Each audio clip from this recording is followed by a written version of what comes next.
Após um dia de intensas discussões, a reunião de ontem para definir o pacote de corte de gastos foi interrompida e deve ser retomada hoje pelo presidente Lula no Palácio do Planalto.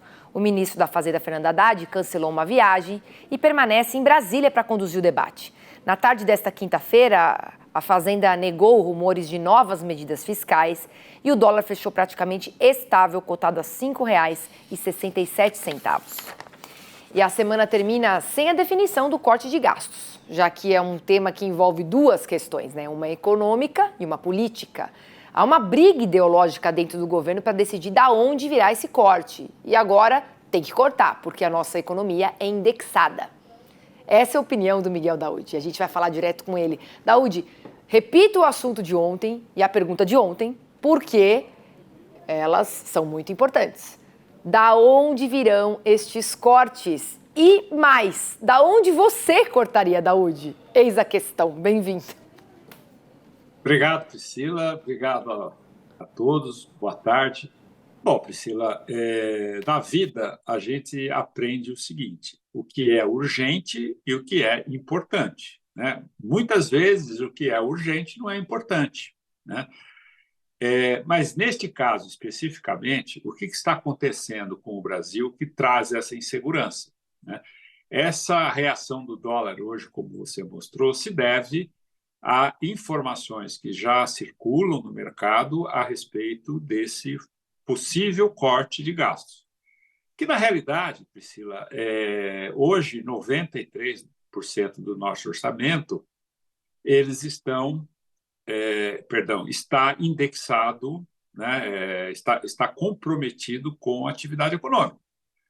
Você paga salários, você paga benefícios, o governo gasta. Então, se 93% do orçamento está sequestrado pelo poder público para gerenciar o Estado.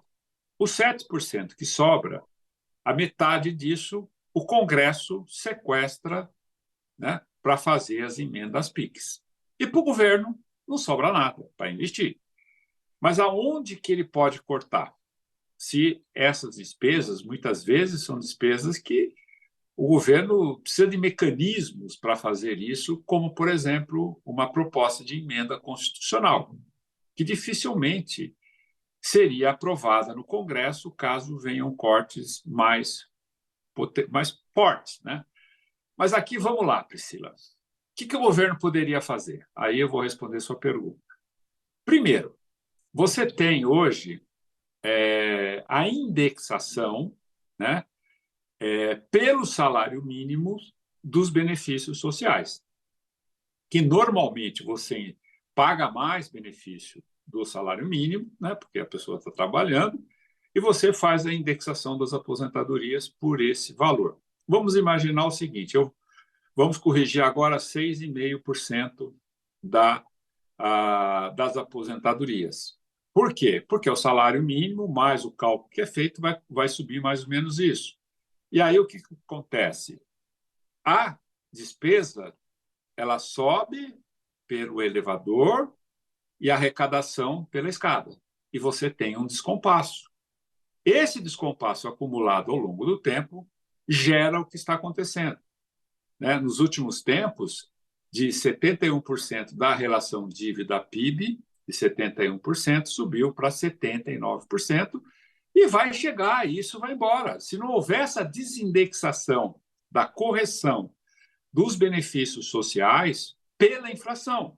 Então, você tem que corrigir os benefícios sociais pela inflação. Agora, só que você corrige pelo salário mínimo. Então, esse é um ponto.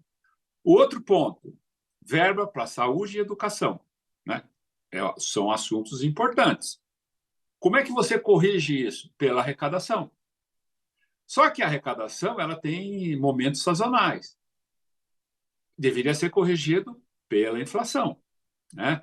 Você tem benefícios que são pagos que poderiam ter este mecanismo. Aí você indexaria a economia, né? Porque as variáveis da arrecadação estão lá. Inflação.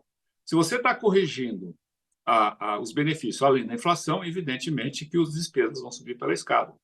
Agora, o governo não vai fazer isso porque o presidente Lula não quer.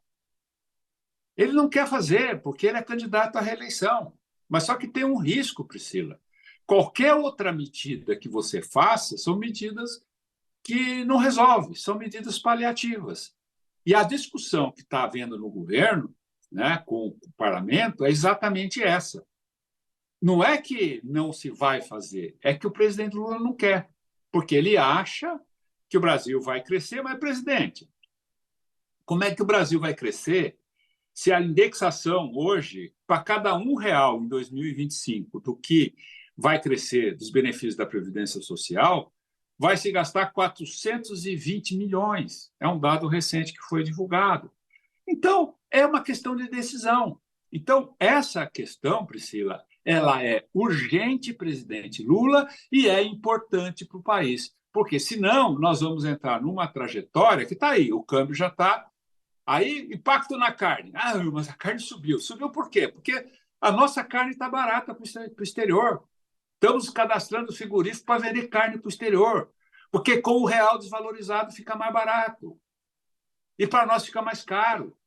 A paridade muda, presidente. Será que é difícil botar na cachola isso? O que o senhor prefere?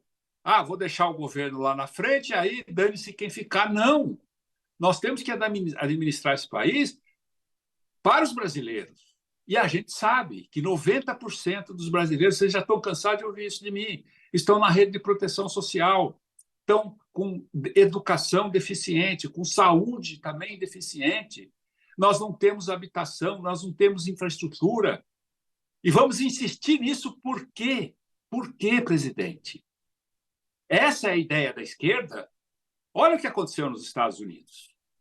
Deu um chega para lá. E isso, se o senhor quiser continuar no poder, faça isso, porque senão o senhor não vai continuar também. Porque o povo não sabe o que é direito. Não é que não sabe. Para ele não interessa o que é direita e esquerda, ele até discute ideologicamente, mas a hora que bate no bolso, meu amigo, você que está no poder não serve. Então, tá aí. É isso, Daudi, não dá. Não dá para a gente ter a inflação subindo pelo elevador, não é verdade? Os benefícios pela escada e o saldo do brasileiro no subsolo. Aí que não dá, né, Daudi? Não tem condição nenhuma. Bom fim de semana para você. Obrigada, viu? Até segunda.